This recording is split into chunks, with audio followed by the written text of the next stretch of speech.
Halo guys, salam sepak bola. Selamat datang lagi di channel Japi Story. Imbas kegagalan timnas nasional Indonesia di Piala AFF 2024, banyak sekali kritikan dan mencuat kembali hashtag Sintayong out yang banyak membanjiri media sosial. Khusus pada konten kali ini, gue akan bahas topik ini secara objektif. Namun sebelum gue lanjutkan, gue ingatkan kepada kalian, jangan lupa like-nya, jangan lupa subscribe-nya, dan tulis di kolom komentar. Mari kita jadikan channel ini sebagai ajang untuk kita berdiskusi serta bersilaturahmi seputar sepak bola di Indonesia. Oke, gue akan mulai dulu dari perjalanan timnas nasional Indonesia di Piala AFF atau Piala ASEAN 2024 ini. Nah, sekitar bulan Agustus ya, timnas atau turnamen Piala AFF ini sudah dipersiapkan oleh PSSI. Namun kendalanya masalah pemain. Yang mana pemain di bulan Desember ini, ya kan, di akhir Desember ini itu kan pada sibuk jadwalnya. Liga 1 gak libur, Liga top-top Eropa gak libur. Karena turnamen Piala AFF ini tidak masuk kepada kalender FIFA. Itu problemnya. Nah, sehingga Sintayong dan PSSI itu kelihatan kebingungan ya, skuad seperti apa yang akan diturunkan di Piala AFF. Nah, pada akhirnya adalah PSSI dan Sintayong itu bersepakat lah ya, bermusyawarah sepakat untuk menurunkan skuad pemain muda atau usia U22 tahun. Ya kan? Serta sebisa mungkin memasukkan beberapa pemain senior yang memungkinkan bisa dimasukkan di line up untuk Piala AFF di bulan Desember ini. Nah, tetapi dalam perjalanannya, ya kan, tim-tim di Liga 1 pada protes nih, ya kan, meskipun tidak secara langsung karena Liga 1 belum libur, lalu juga pemain-pemain tersebut dibutuhkan jasanya di Liga 1. Nah, sehingga Sintayong dan PSSI kembali mengambil opsi untuk memasukkan semuanya atau membuat skuad untuk Piala AFF ini itu semuanya pemain muda, ya kan, selain Asnawi karena Asnawi bermain di luar liga di Indonesia. Nah, sehingga banyak orang dan banyak pengamat serta banyak supporter tim nasional Indonesia itu mempunyai pendapat atau berspekulasi bahwa tim yang memang akan diturunkan oleh Sintayong di Piala AFF itu gak punya pengalaman. Itu yang pertama. Yang kedua, gak punya cukup jam terbang untuk membela tim nasional Indonesia.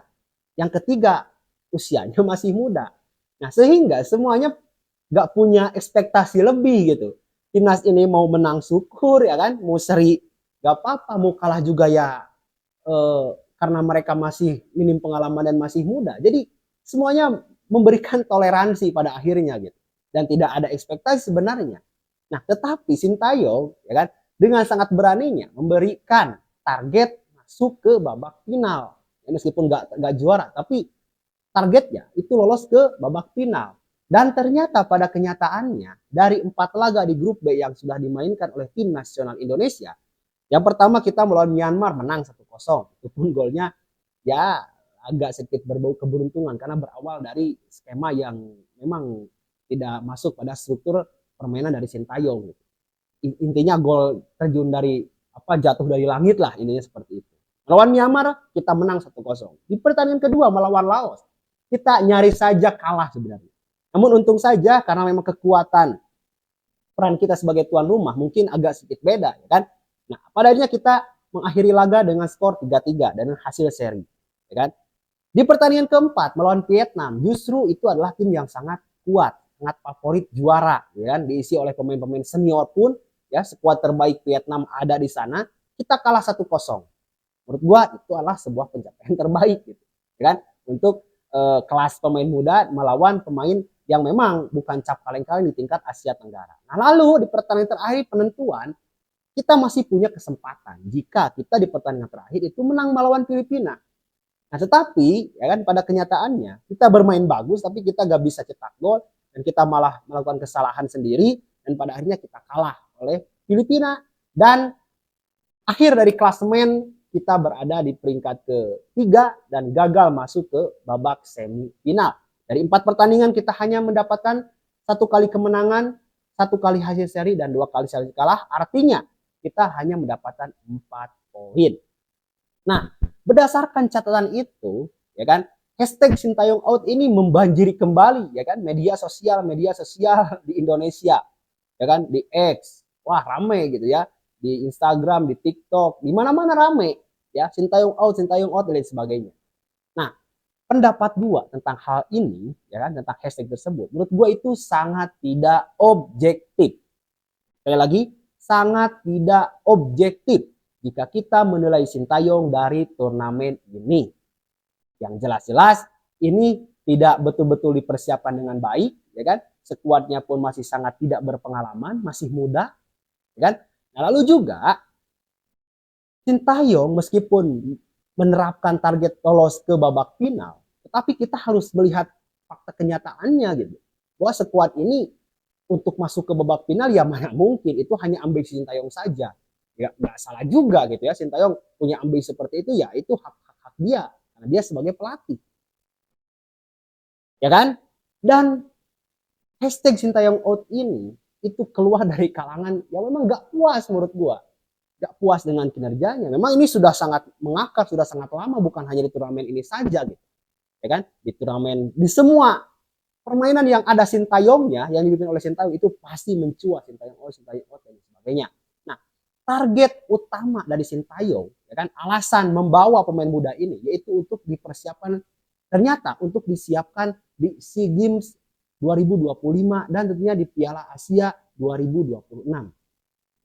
Kalau melihat ke arah sana, kita pun paham, oh ternyata ada program besar yang sedang ditargetkan oleh Sintayong, oleh PSSI, ya kan, untuk bermain di SEA Games, untuk bermain di Piala Asia U23, ya kan, yang pada kemarin pun kita itu nyaris saja gitu ya masuk ke babak final dan cukup lumayan sangat perform penampilan kita dan nyaris juga masuk ke Olimpiade, ya kan. Dan Sintayong menurunkan skuad muda ini adalah alasannya untuk ke sana. Kalau seperti itu gua terima dan gua dukung, ya kan. Tapi awal-awal kan gua sempat membuat konten, kenapa ini Sintayong gitu ya, gak A, B, C, D dan lain sebagainya. Oh ternyata alasannya seperti ini. Nah, kembali lagi ke Sintayong, hashtag Sintayong out tadi. Menurut gue ini sangat tidak objektif. Karena menilai kemampuan dan kualitas Sintayong hanya dari satu turnamen, ya kan, yang memang turnamen ini tidak betul-betul ditargetkan untuk mendapat juara. Target yang sebenarnya yang harus kita betul-betul evaluasi nanti adalah yaitu lolos ke Piala Dunia 2026 yang dijanjikan oleh Sintayong. Itu target yang memang betul-betul harus kita tagih kepada dia. Kalau sekarang kita meminta laporan LPJ pertanggungjawaban kepada Sintayong, menurut gue ya kurang objektif yang seperti gue katakan tadi. Tetapi kalau nanti di 2026, ya kan, Sintayong nggak berhasil membawa tim nasional Indonesia lolos ke Piala Dunia 2026, barulah kita betul-betul harus sepakat Sintayong harus mundur dari posisinya sebagai pelatih tim nasional Indonesia. Meskipun lama lagi prosesnya gitu ya untuk menunggu Piala Dunia selanjutnya, ya tetapi memang seperti itu perjanjiannya, ya kan, seperti itu perjanjiannya.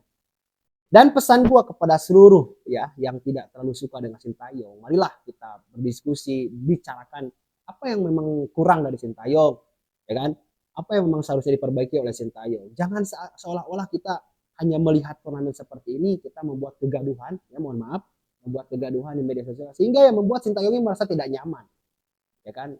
Ya, ini pendapat gua gitu, membuat Sintayong tidak nyaman pada akhirnya ya malah kurang begitu baik gitu ya di timnas nasional Indonesia. Tetapi pentingnya adalah ya kan adanya pengingat seperti ini menjadi alarm untuk Sintayong agar ia betul-betul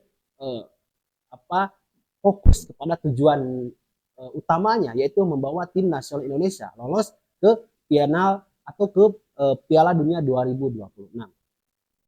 Nah itu yang bisa gue sampaikan. Terima kasih. Jangan lupa silahkan tulis di kolom komentar jika Anda punya opini atau pendapat yang lain ya tentang apa yang gue sampaikan. Dan terima kasih juga untuk Anda yang selalu setia menonton dari konten-konten channel JP Story. Nanti tetap dukung channel ini ya. Semoga channel ini cepat mencapai 1000 subscriber dan tentunya kita semakin bisa berkarya ya khususnya di bidang sepak bola di Indonesia. Terima kasih, gue JP Story. Mohon maaf bila ada tutur kata yang kurang dan salah dari gue ya. Dan terima kasih untuk support. Terima kasih. Salam sepak bola.